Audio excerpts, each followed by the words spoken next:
Scott Shaw.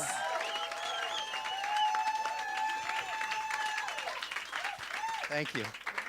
Thank you for clapping. Thank you. Thank you for clapping, everyone. What, am I too tall? Should I stand in the audience? Here, hold this. Actually, I don't trust you so much. Here, hold this. Thank you. So, did anyone else ever make a mistake in their life? They committed to something and immediately regret it? Yeah, I did that once.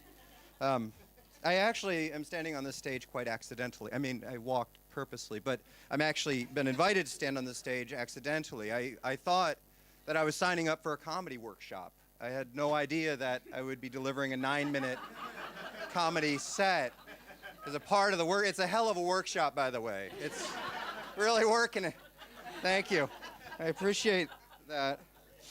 But you know, I don't regret it. I'm excited to be here. But I was sharing this story with my family before I came last week. I have 3 young children, and I sat them down. And as a father, it's my obligation to teach useful life lessons to them. And so I thought, I have one. This one, of course, being about the value of thoroughly reading all correspondence, especially when you commit to something. And so I had it, and I sat them down, and I said, listen, sons, I want to tell you this tale. And I told them the tale, and I had their attention wrapped. And my middle child, who's 10, Edmund, his eyes never left mine. I knew I had him. And I was feeling the thing. And at the end of it, he said, Dad. I said, yes, Edmund. I said, Dad, but you're not a man of comedy. And I said, no, I'm not, Edmund. Thank you for noticing. Now he's wrong. When I play Cards Against Humanity, I usually get second, third place at worst. So I'm obviously really funny. But anyways, God bless Edmund, and I'm glad to be here. And he's right. I'm not a man of comedy. I'm actually an architect. Actually, more of a recovering architect, I guess you'd say. An architect who fell off the architecture wagon of sorts, and then jumped on the wagon of academics, which sounds a little perverse. It didn't mean it that way. I'm using the metaphor, stretching it till it's breaking.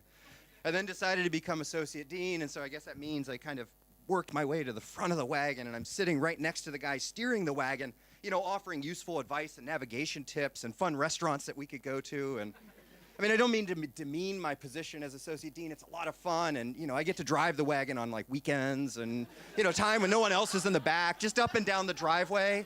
But I get a lot of value out of that, and I'm very thankful for that experience and the dean.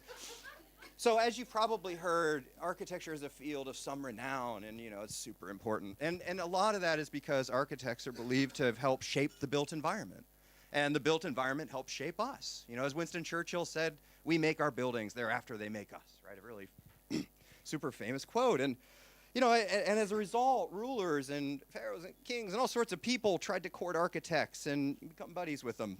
And that was all fine and good. And they would use the architects to help extend their reign, right? Except their rule over people, occasionally build a wall to keep bad hombres out or whatnot. But we were really helpful to them. And this was all fine and good. And so when I went into the field, I was determined to study these very important people, right? I dedicated myself to the studies, and so I cracked open the test book.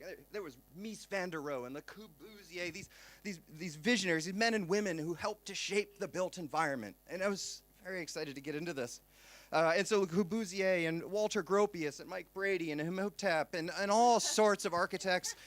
Actually, they were all men. But I studied them all very intently. That was actually a joke. It actually wasn't a joke. It's kind of a sad statement of the field. Is it too soon? Too soon for that. Okay. But I studied it in a dedicated way. I wanted to know these super important people that no one had ever heard about, because I thought that was something that would be helpful.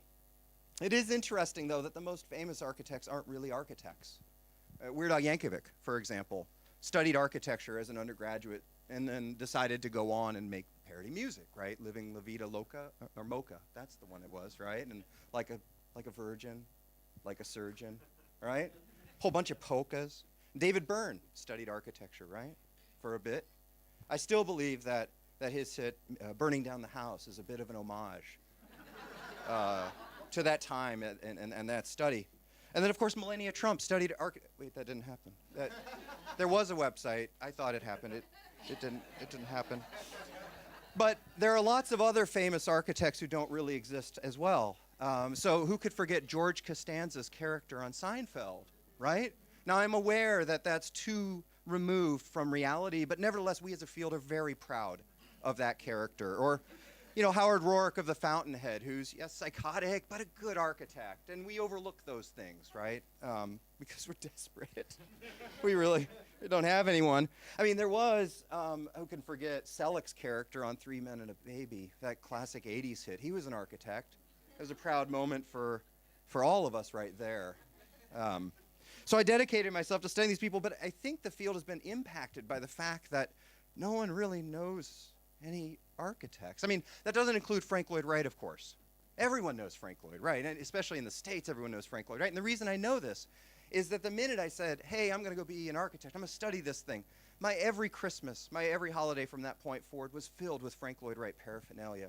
Frank Lloyd Wright books and socks and mouse pads and ties and tie tacks, and I'm not making this up. That's actually, you're laughing at my life at this point. I value this, and Grandma, if you watch this on YouTube, I love the coffee cup. I still use it. Thank you. And of course, it also doesn't include people like Frank Gehry, who I'm sure most people, I don't know why we have a lot of Franks in the field. I really don't. It's something that we should study. But it doesn't include either of those characters. By and large, people don't know architects. And that's all right. I'm absolutely cool with that. But I do think it's important to recognize that as a field, I've lost my, see, look what I've done. So I'm an amateur. I want to get it. Can you read this? I'm trying to cheat. Did you see this?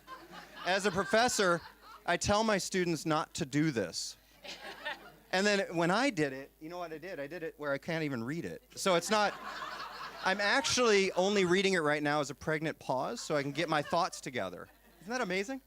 But anyways, I think that the field does suffer from the fact that we don't have representation in pop culture. And so when you get shows and they represent architecture, they always do it poorly. So let's take, especially when you cast out into the future. So like Futurama, for example, right? The Matt Groening hit, where people travel in pneumatic tubes across the city, and everyone has robots and spaceships, and paradox-free time travel is possible. And all of the buildings are a little more rounded. Very little bit, just slightly. Or Back to the Future 2, right? Who could forget that? Where you can make nuclear power from a household appliance no bigger than a toaster, right? Hoverboards are widely used, never explode, right? And time travel, this time the paradox-filled version that usually leads to hijinks and funny things, is possible. And all of the buildings are exactly the same. Maybe a little dirtier, with better appliances. And as a contemporary within this field of some history and heft and all of this, I would come to the rescue of the field if it actually wasn't a fairly true depiction. As in reality, when you look at the way we still build houses, for example, in the United States, we're taking sticks and hammering a metal object into the back end of them. We've been doing that for a while.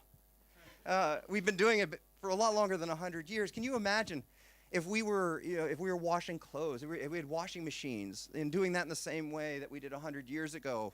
Half the people in this audience would be wearing disposable clothes, and the other half would be naked, right? If our phones were made in the same way, we couldn't take pictures with them, right? At which point, how would people know what food you're eating, right?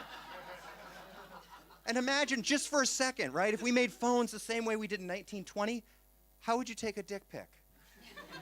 Truly. Like, that's a future none of us want to see.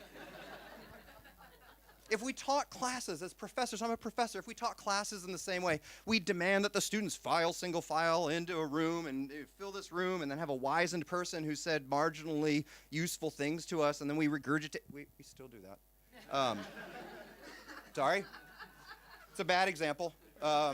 But let's think about the way that we make cars, right? If we were making cars in the same way, it would be like Santa Claus style, where every little gear was made by hand and every little knob as well. And it would take a long time to make them, and they'd be super expensive, like even more than a college education.